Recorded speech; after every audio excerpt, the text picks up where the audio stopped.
This is my presentation that I gave at the Eastern Conference, and oh, geez, I don't have. It's I got to share my screen. All right, here we go.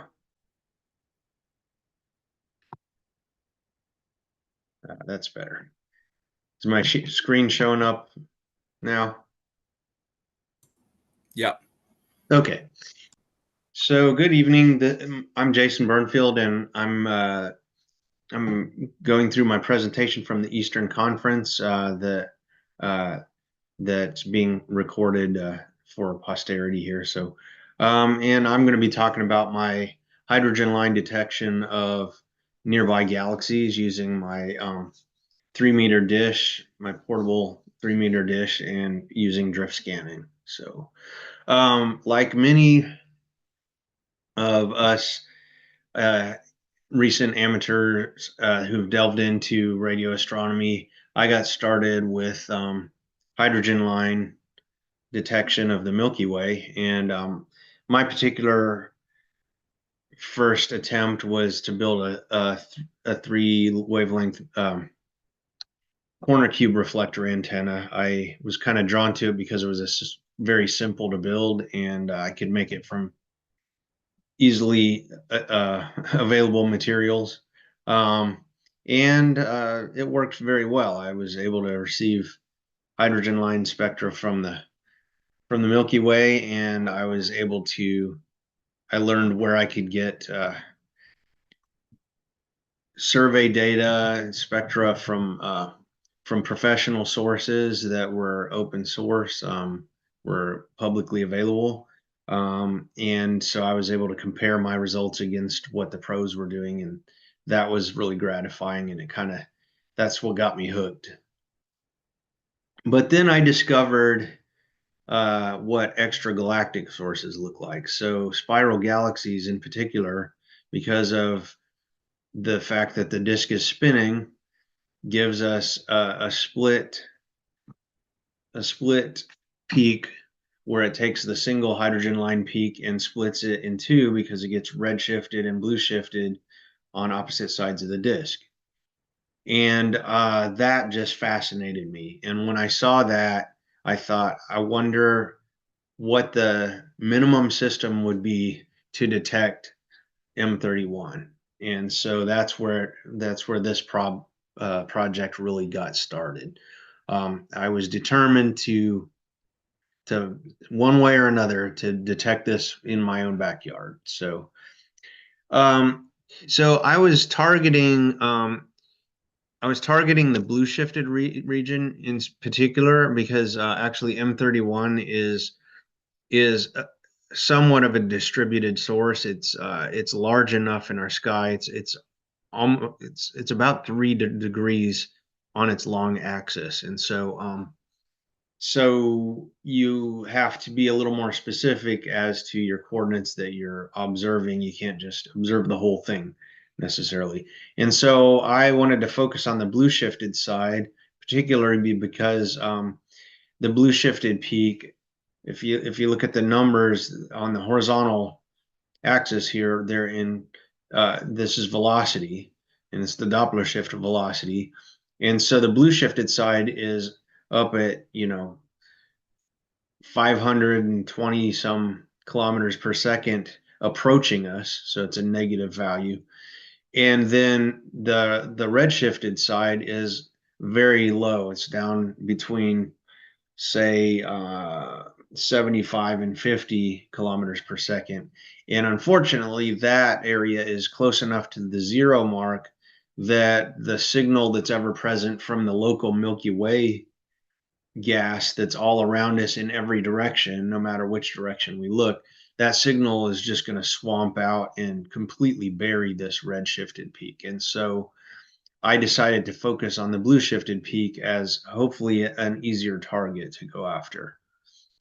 And so on this survey, I found a survey that had a false color image showing relative radial velocity across the disk of the M31. And so I was able to locate the brightest center of the blue shifted peak in the sky, and that's what my coordinates were then focused on. So my setup, my antenna, my dish was built from plywood, PVC pipe, zip ties, and dowels. And my feed was made from a cake pan and a copper wire loop. That's one wavelength. It's 21 centimeters circumference. There's a sliding ring in the center that slides up and down on these poles. And so it basically opens and closes like an umbrella. The reflector material is this amazing stuff that you can buy on the internet called Faraday fabric. Stuff is tough, it's lightweight, and it's a very good conductor. It's made from a nickel copper alloy, and it works great as a reflector. And I attached it to the frame simply using upholstery staples with a cheap spring-loaded staple gun from our local hardware store. So the diameter of the dish is 3 meters, and its focal ratio is 0.31. And for my receiver, I was using on my feed, I was using an LNA bandpass filter, the New Alex Sawbird plus H1. It's a lot of what a lot of people use for hydrogen line amateur observing. My receiver was a New Alex Smart T SDR. I chose it over my older RTL SDR simply because it had slightly better specifications technically, and mainly because the case was actually flat instead of curved, and so I could thermally bond it to a large heat sink to help with temperature stability. Because doing drift scanning of very, very weak sources, you have to be on for a long time, and you're integrating long periods of time of data, and the background moves around a lot, and that's can be affected a lot by the temperature drift in the SDR itself. So I wanted to minimize that. I'm using AirSpy SDR Sharp with the IF averaging plugin for my data collection. And then I did all my data analysis in Microsoft Excel, just basically dumping in the raw text files that are saved by the IF averaging plugin, and dumping those into Excel and doing my analysis there. So my cake pan loop feed. This is a close up. The only thing that's a little less accurate in this photo now is that the Sawbird filter that I'm using actually has an aluminum case on it, so it's not open. It's not an open board like this one. There's my Smart T SDR with mounted on the large heatsink. So another change that's happened early on in the project is that I got a longer cable so that I could run my cable from my feed in through my window of my room downstairs, so I could have this mounted on my desk inside the house, and I could keep my laptop and all of that stuff in the house to try to keep it away from the receiver, or away from the feed and the LNA, and also to help with temperature stability. So to plan my observations, what I did is I came up with a list of galaxies. Like I said, I started with Andromeda, but then as I detected Andromeda and Triangulum, then I started going after others, and I relied on a couple of surveys, and they listed a lot of the nearby galaxies, and they showed their relative flux strength. And so any ones that were accessible at my latitude and at a reasonable elevation above the horizon, that were in the brightest range, I went after, and I kind of ordered them in descending order of flux, and just so that then the next one that followed was M101. So when I chose a target, then I would use the iPhone Stellarium app, and I would set my screen, I would zoom in my screen and set the width to be so the field of view was equal to the half power beam width of my dish, which I had measured using a sun scan earlier. And so then I would set my field of view to the proper elevation for the object that I was looking to transit scan. And then I would increment the clock until the object just enters the field of view, mark down that time, and then continue to increment the clock until it just exits the field of view. And then I have my start and stop times for the transit scan. And then what I did is I took that delta time between the beginning and end of the transit scan. I I I divided that time in half, and I added half before and half after the transit scan to use as a reference. So I wanted basically a roughly equal amount of time off target to compare against my on target data. And I wanted it to be equally divided between pre and post transit so that I would have the transit data sandwiched in the middle between the two. So two reasons for that. One is that the pre and post transit reference would it helps to stabilize the background and keep keep the background motion and the instabilities to a minimum, and also it suppresses the local signal from the Milky Way that's ever present in every direction we look. Even if you're not looking in the plane of the Milky Way, you can still see a small residual signal. And at the power levels that these extragalactic sources are at, that little tiny signal is huge. And so using the pre and post transit scan data as reference suppresses most of that local Milky Way signal. So then I would mark down the start and stop times for all of the sections of my drift scan that I was planning. I would write down what my center frequency was. I would try to choose a center frequency that would place the spectral profile that I was looking at nicely within the flat center part of the receiver bandwidth and keeping away from the edges. Because as we know, the edges kind of roll off, and so the usable area is less than that full bandwidth. Then I would just use good old-fashioned trigonometry to calculate the height that I needed to set my elevation angle, because my dish is very, very low tech.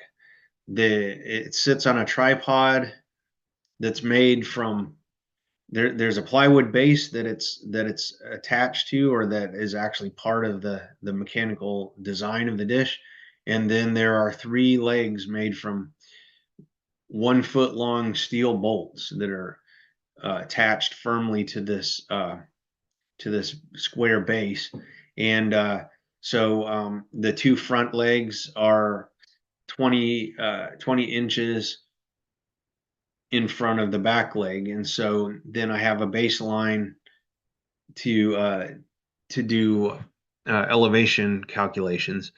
And so I would just calculate, okay, how high do I have to raise the back or the front to get the elevation that I need, and then I would set the azimuth either at due south or due north, depending on what the object that I was trying to look at was, and then just wait for it to move across my dish due to the motion of the earth. So using drift scanning only.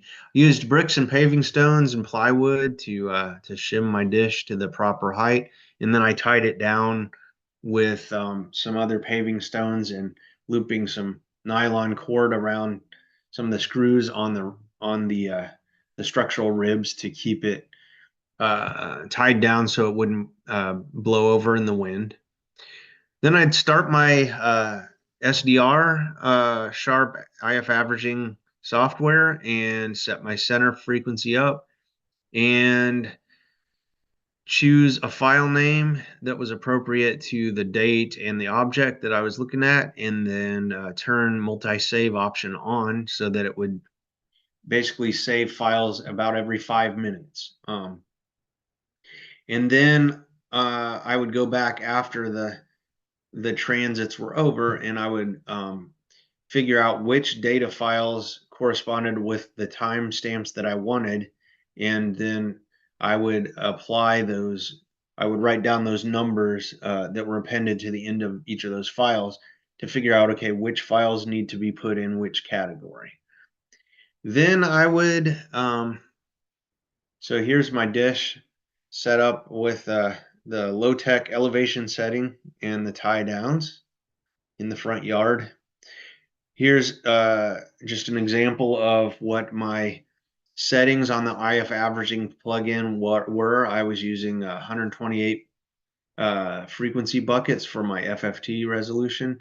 And I was using, you know, a high number of averages so that I was basically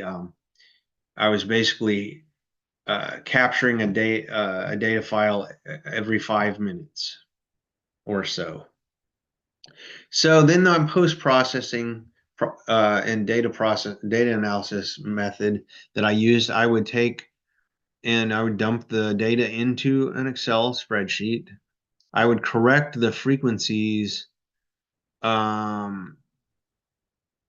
would convert the frequencies to velocity and correct those velocities for the local standard of rest using the Hawk RAO VLSAR calculator, which is a tool on the web that allows you to type in your location, the time, the date, and the area in the sky, the coordinates that you're looking at, and it will tell you what the correction factor for the local motion of the sun or of the sun within the local neighborhood, and the motion of the earth as it orbits around the sun, because all of those have to be subtracted out to give a standardized corrected velocity. Then the raw linear amplitude values for the pre and post transit scans were averaged together, and that's what created my reference scan. And then my main transit scan data was divided by the reference scan data, and then that resulting value was converted to log format using 20 log, or converted to dB using 20 log. And the resulting spectrum then was flattened to correct any residual warping or curvature of the background due to fluctuations in the receiver response. And I used polynomial fits to correct and flatten the background. So this is an example of what a collection of data files looked like. The IF averaging plugin just takes your standard file name and then appends a serial number to the end of it, and it just sequences them, index numbers basically.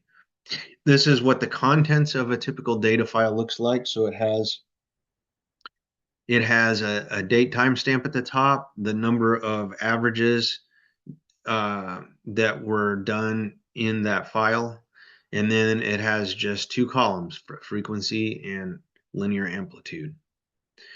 This is an example of the analysis tab on the spreadsheet that I use to actually do the data analysis.